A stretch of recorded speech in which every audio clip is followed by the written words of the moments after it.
السلام عليكم، ان شاء الله تكونوا بخير وعلى خير. والفيديو تاع نهار اليوم تشوفوه نتوما هانيين ومتهنيين. نبداو بالصلاة والسلام على رسول الله، نصلي ونسلموا على رسول الله صلى الله عليه وسلم. الفيديو تاع نهار اليوم كالعادة متنوع، فيه خرجة، فيه وصفات. تبعوه للأخير راح تستفيدوا أكيد، وما تنساوش تدعموني بجام وأبوني وكومنتار ثاني باش يوصلكم كل جديد. راح نبداو على بركة الله بوصفة البطبوط. هذه الوصفة بزاف ناجحة، وش راح نحتاجو فيها؟ 2 كيسان فرينة وكاس سميد. راح نحتاجو مغرف كبيرة سكر ومغرف كبيرة خميرة الخبز ومغرف صغيرة ملح. راح نخلطوا المكونات الجافة مع بعضها ونلموها بماء دافي. راح نلموها شوية شوية تلاصق مش بزاف، ونعجنوها مدة 5 دقائق ونحطوها ترتاح. راح ترتاح ما بين ما نوجدوا الحشو تاعنا وش راح ديروا داخل البطبوط تاعكم، ومن بعد نجيو نقسموا هذاك البطبوط كما راكم تشوفوا ونديروها كويرات. انا جاتني هنا حوالي 10 بطبوطات. نخليها ترتاح ثاني مدة 10 دقائق ونبدا نطيب فيها. راح نستعملوا الفارينة ونحطوها على الطاجين كيما راكو تشوفوا كيفاه راهو يتنفخ ما شاء الله. شوفوا معي يبدا يدير هذوك البنبونات هذوك، نقلبوه ونخليه يطلع. انا مع الاول خلعني قلت ماهوش راح ينجح، ومن بعد كي بدا يطلع قتلتني الفرحه والسعاده. المهم قولوا لي شكون كيما انا كي دير وصفه وتنجح لها تطير بالفرحه، شغل دارتي انجاز عظيم. لعلمي يا البنات هذه الوصفه اول مره نجربها، جربتها معاكم قلت كيما جات تجي. المهم نسييها ونشاركها مع الاخوات. قولوا لي رايكم جات؟ شوفوا ما شاء الله جا فارغ لداخل فارغ.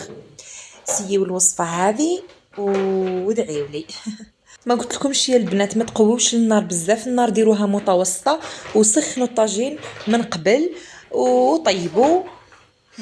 لهنا وش كنت درت حشو لداخل. قصيت السكالوب تاعي ودرت له لي زيبيس تاع الشاورما، الملح، الياورت ناتور، درت شويه زنجبيل. لهنا مولفه ندير انا فلفل اسود في هذا الحشو، ما درتش فيه. ياورت ناتور والملح نخلطوهم مع بعضهم ونخليوهم يرتاحوا شويه، تدخل هذيك لي زيبيس لداخل، ومن بعد نطيبوهم. خلينا هذيك التتبيله تدخل داخل السكالوب ورحت راح ندير المايونيز. اللي ما تنجحلاش المايونيز تبعي برك هذه الوصفه راح تولي تنجح لك 100%. واش نديرو؟ راح نديرو بيضه بدرجه حراره الغرفه، 2 فصوص ثوم، موطارد الا كان متوفر عندكم، وفرماجه، ملح، فلفل اسود. انا هنا ما درتش الفلفل الاسود، اختياري. ديروا كاس الا ربع زيت ولا ديروا نص، مهم فايت شوي النص. وديروا المكونات كامل مع بعضها، نركزوا البرا تاعنا كي يبدا يثقال هذاك الخليط وتشوفوا بدات تطلع المايونيز تاعكم، نبداو نطلعوا ونهبطوا في هذاك البرا كما راكم تشوفوا راح تجي ناجحه 100%. سيوها وادعيوا لي، ولي ما تنجح لهاش المايونيز راح تولي تنجح لها. وهذا هو البطبوط تاعي كيفاه جا ما شاء الله. ويا اختي العزيزه لا كان شهيتك نوضي شمري على ذرعيك ووجديه، راهو ما فيه والو والحشو يبقى اختياري وبصحتكم. والوجهة كانت لدنيا الألعاب. المهم يا البنات هاد البلاصة كي تجيوها وجدوا جيوبكم وجدوا الباكي، لأنه هذا المكان المليء بالأشكال والأحجام والألوان مستحيل تخرجوا منه بدون أضرار مادية. أنواع وأشكال وأحجام اللعبة اللي تجيك في بالك وفي خاطر بنك تلقيها لهنا. راح نقولكم مع الجيل تاع درك والولاد تاع دركا باش ترضيهم شبه مستحيل يعني، لانه علاه متطلباتهم بزاف يعندوا على بعضهم. الوقت اللي رانا فيه بزاف غالي. مش كيما احنا بكري كامل كنا نعندوا على بعضنا نلعبوا بالكرود، نلعبوا لاماغين، نلعبوا بالطراب، نلعبوا اللي جات نلعبوا بيها. بصح الولاد تاع دركا صراحة متطلباتهم بزاف. ربي يكون في عوننا جميع صراحة. وحاولوا تخيروا ألعاب يستفيدوا منهم ولادكم كما ألعاب التركيب، ألعاب التركيز، ألعاب الذكاء. والسؤال اللي محير الأمهات وربات البيوت، وين راهم الأماعن تاع العام اللي فات؟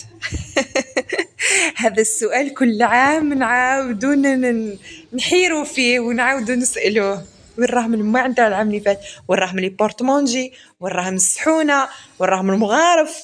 المهم كل عام وفي رمضان نبانو ما شرينا ماعن من قبل، ما خدمنا بالماعن. انا نقولكم ما يروحوا لحتى بلاصه، حنا اللي في كل عام نكرهوا حوايجنا ونبغيو حوايج جدد. جيناك شغل رانا ما عندناش ماعن، راهم خاصيننا حوايج. وهي صدقوني راهو كل شيء عندكم في الدار وتقدروا تطيبوا وتقدروا نديروا كل شيء، بصح صنعا نحبوا في رمضان انه نشريو حاجه جديده، حاجه نفرحوا بيها. المهم انا مانيش كونتر هذه الحاجه، انا من الناس اللي نحب في رمضان نشري حاجه جديده لو كان حاجه بسيطه بزاف. بصح نهضر على الفئه هذيك اللي في كل عام يكلفوا ازواجهم باش يشريو لهم معن جدد. كاين حتى اللي تغضب لانه زوجها ما شرالهاش كيما جارتها، ويبدا هذاك الضغط ويولي رمضان شهر الرعب بالنسبه لبعض الازواج. يولي كي يقرب رمضان يقولك ربي يستر كيف راح نصرف وكيف راح نجيب حق الماعن وحق السيرفيس. لا لا، حاولوا تبسطوا الامور واي حاجه بغيتيها راح تجيك بشوي مع الوقت. هذا ما كان الدار راهي ما تتبناش على فرد نهار، بشويه درجه بدرجه راح ديري وش راكي حابه كامل، وهذيك هي حلاوتها. كي تلمي لهذيك الحاجه وتسعاي لها راح تجي بزاف حلوه. واللي هنا راح نشارك معاكم لاصوب تاع البطاطا للناس اللي ما تحبش اللي سوب، راح تولي هذه الوصفه راح تعتمدوها. واش راح نحتاجو؟ نفس الكميه بطاطا وبصله، ديروا نفس الكميه، نديروا زبده ونديروا سكالوب ولا كويس كيما تحبوا.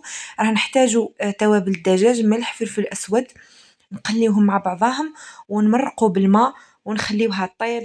كي طيب نديروا لها فرماج ونميكسيوها مليح. هاد لاصوب راح تجي بزاف بنينه وتوجد في 10 دقائق. وصلنا لنهايه الفيديو، نتمنى يكون عجبكم وديتوا منه افكار. نتمنى تشتركوا في القناه وتفعلوا الجرس باش يوصلكم كل جديد في فيديوهات اخرى ان شاء الله.